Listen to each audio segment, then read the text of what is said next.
It was on March 23, 2010, that the Patient Protection and Affordable Care Act was signed into law.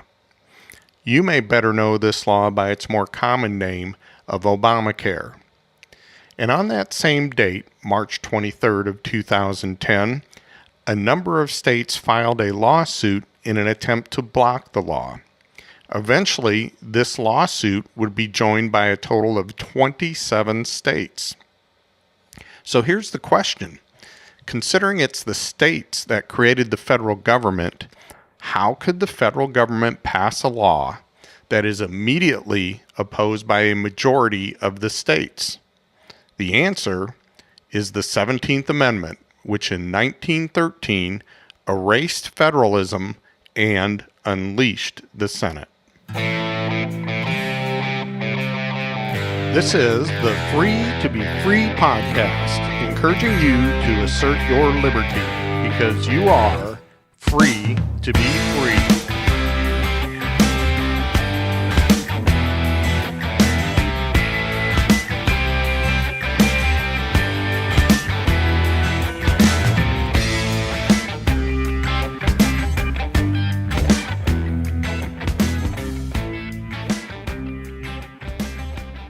The 17th Amendment, ratified in 1913, changed the way senators are elected. Prior to 1913, senators were elected by and were accountable to the respective state legislatures. After 1913, senators were chosen by popular election. So let's take a look at Article 1, Section 3 of the Constitution as originally written. The Senate of the United States shall be composed of 2 senators from each state, chosen by the legislature thereof, for 6 years, and each senator shall have 1 vote. This means that up until 1913, federal senators were actually agents or representatives of the respective states. And that all changed with the 17th Amendment. Let's take a read of the 17th Amendment. Section 1. The Senate of the United States shall be composed of 2 senators from each state elected by the people thereof for 6 years, and each senator shall have 1 vote. The electors in each state shall have the qualifications requisite for electors of the most numerous branch of the state legislatures. Now there's Section 2 and Section 3 of that, but for our purposes, Section 1 is the relevant text of the 17th Amendment. So, to better understand why the founders chose to have the senators chosen by the states rather than the people, let's start by going back to the Articles of Confederation. Article 5 of the Articles of Confederation dealt with Congress, and here's the text. For the most convenient management of the general interests of the United States, delegates shall be annually appointed in such a manner as the legislatures of each state shall direct, to meet in Congress on the first Monday in November in every year, with a power reserved to each state to recall its delegates, or any of them at any time within the year, and to send others in their stead for the remainder of the year. No state shall be represented in Congress by less than 2 nor more than 7 members, and no person shall be capable of being a delegate for more than 3 years in any term of 6. Nor shall any person being a delegate be capable of holding any office under the United States for which he or another for his benefit receive any salary, fees, or emolument of any kind. So that's the relevant portion of the text I wanted to cover. Notice 3 key points here. Number 1, the states were represented, not the people. It clearly says that no state shall be represented by less than 2 or more than 7 members. So the understanding is the states were being represented in Congress under the Articles of Confederation. Second, the states had control of these delegates. They could recall them at any time. And finally, Congress, under the Articles of Confederation, was unicameral. There was one house. Now, under the Constitution, Congress became bicameral, with a House and a Senate.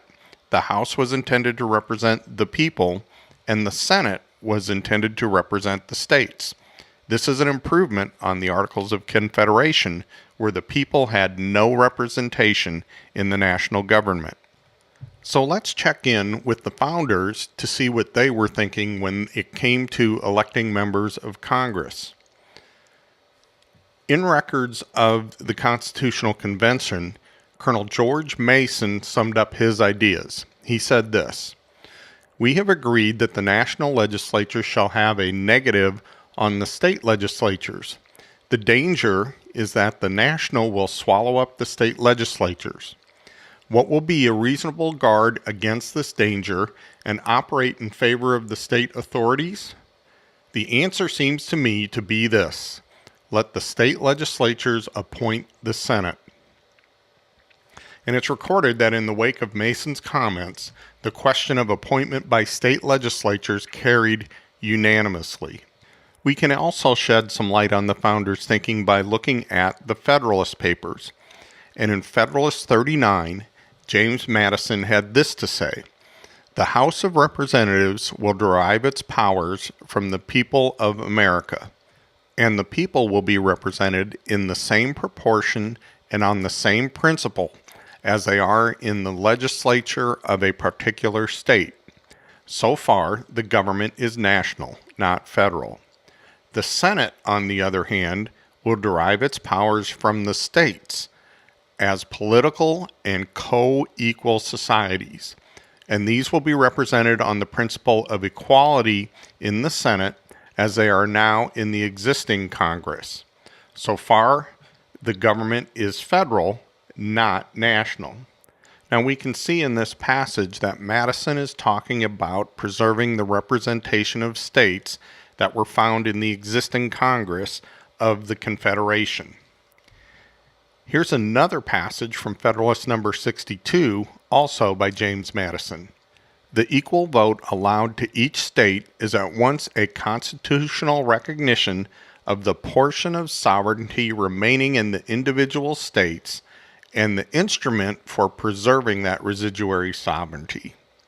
So here Madison is making the keen observation that it is important for the states to be represented in the Senate in order to preserve the residuary sovereignty, the powers that are retained by the state and not assigned to the federal government.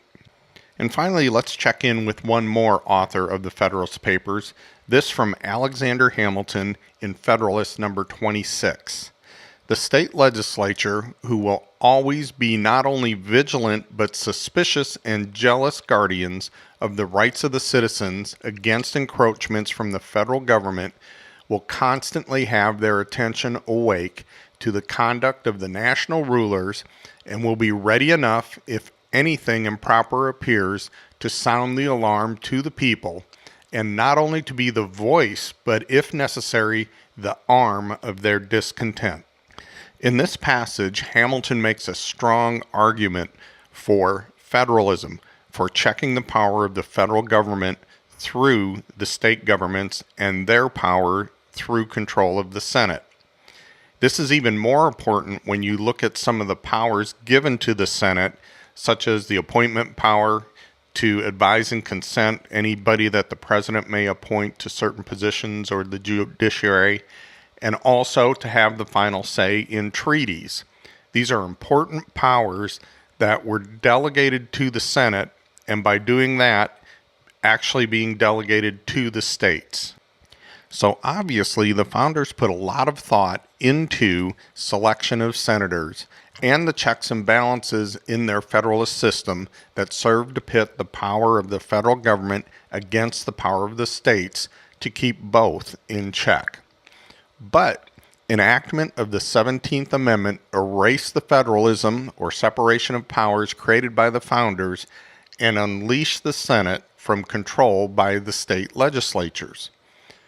Under the Articles of Confederation, the people had no representation in the national government. With the 17th Amendment, the pendulum has swung to the opposite extreme, and the states have no representation in the federal government today. I use the term national government intentionally because the term federal government was erased by the 17th Amendment when federalism was removed by eliminating the states' control over the Senate. Now, let me say, in doing my research for this podcast, I've relied heavily on an article by J.S. Bybee. He's with the University of Nevada at Las Vegas, and his article is entitled Ulysses at the Mast, Democracy, Federalism, and the Siren Song of the 17th Amendment. I would encourage you to check the show notes for a link to that article. It's an excellent read on this topic. But J. Bybee identifies 3 reasons that proponents of popular election of senators advocated for the 17th Amendment. The first reason was corruption of the state legislature. It was often argued that senators would simply buy their seats by bribing state legislators to select them for the position.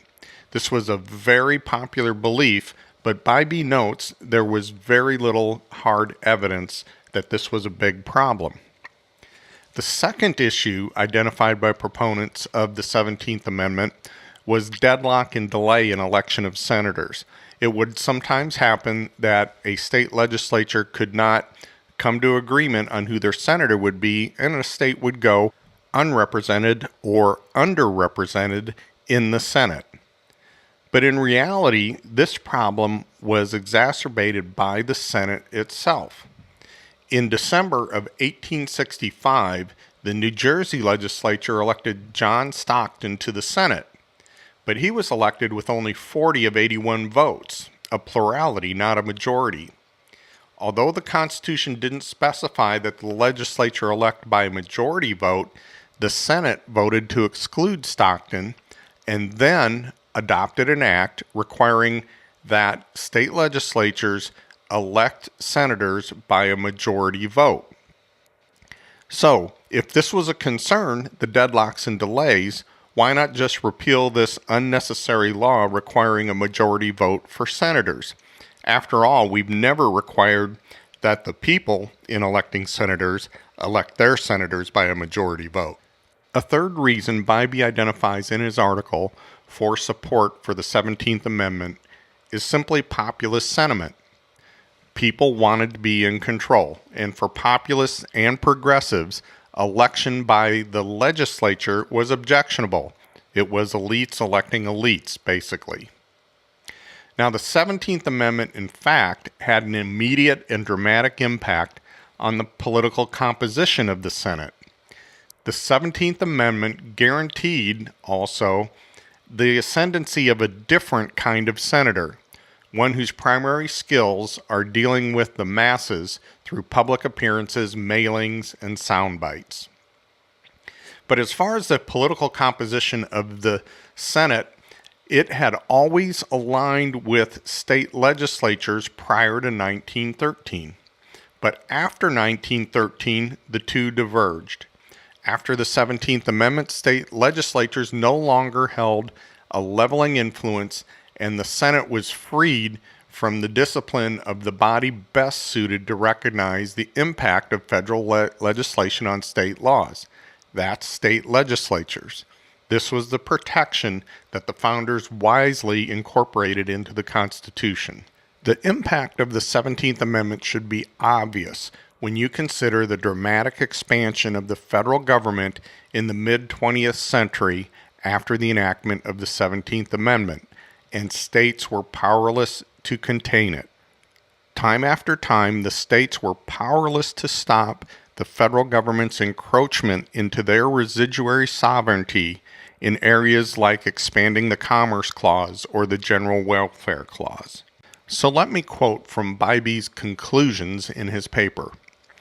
If we are genuinely interested in federalism as a check on the excesses of the national government, and therefore as a means of protecting individuals, we should consider repealing the 17th Amendment, limiting the terms of senators served, and giving state legislatures the power to recall their senators, reestablishing the position of state legislatures together with recall authority, would effectively return the practice of instruction and engage state legislatures as a serious and proximate check on Congress. Limited terms would encourage the kind of natural ambition among state legislators that would command their attention to national affairs, while the flow of state legislators or other state officials to the Senate, with the foreknowledge that they would be returning to the state as citizens, would reinforce the interests of the state. The Senate's slide to popular democracy unyoked states and the national government in a way that has left the states nearly powerless to defend their position as other legitimate representatives of the people. As the United States moved into the 20th century, it was inevitable that Congress would aggressively exercise power over matters such as commerce and spending for the general welfare in ways that no constitutional prophet would have foreseen. The lack of foresight of the circumstances under which Congress would exercise its powers did not excuse our failure to maintain those constitutional structures that assure the tempered, essential use of such powers. So let's go back to the example of Obamacare from the introduction to this podcast. Had the 17th Amendment never been ratified and senators were still accountable to the states, the 27 states which opposed Obamacare could simply have instructed their senators to vote no. Problem solved. No need for a lawsuit to contest a law that the majority of states did not want. So let's conclude with a little bit on the 17th Amendment and Article 5. Bybee notes that the 17th Amendment affected Article 5 directly, but not formally. It took from the states a means of defending themselves against unwise amendments, and it severely limited the power of the states to amend the Constitution without a state call for a convention. It has thus made Article 5 conventions more likely, since the states cannot instruct senators to propose and support amendments. In effect, the 17th Amendment has left us with an Article 5 Convention of the States as our last and best hope for restoring federalism and gaining control of an out-of-control national government.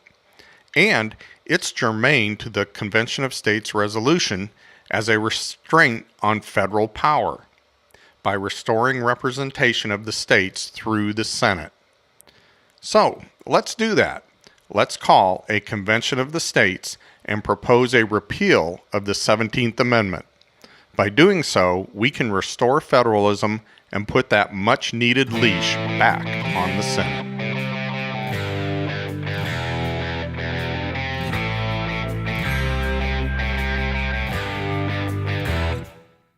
This is the Free to Be Free podcast. I'm Paul Phillips. The opinions expressed are my own. You can learn more about the Convention of States project at conventionofstates.com. You can also find the Convention of States project on YouTube, Twitter, and Facebook. The first thing that you'll want to do at conventionofstates.com is to learn the issue for yourself. Then you'll want to sign the petition to let your state legislators know that you are ready to assert your liberty through an Article 5 Convention of the States. Until next time, stay free, my friends.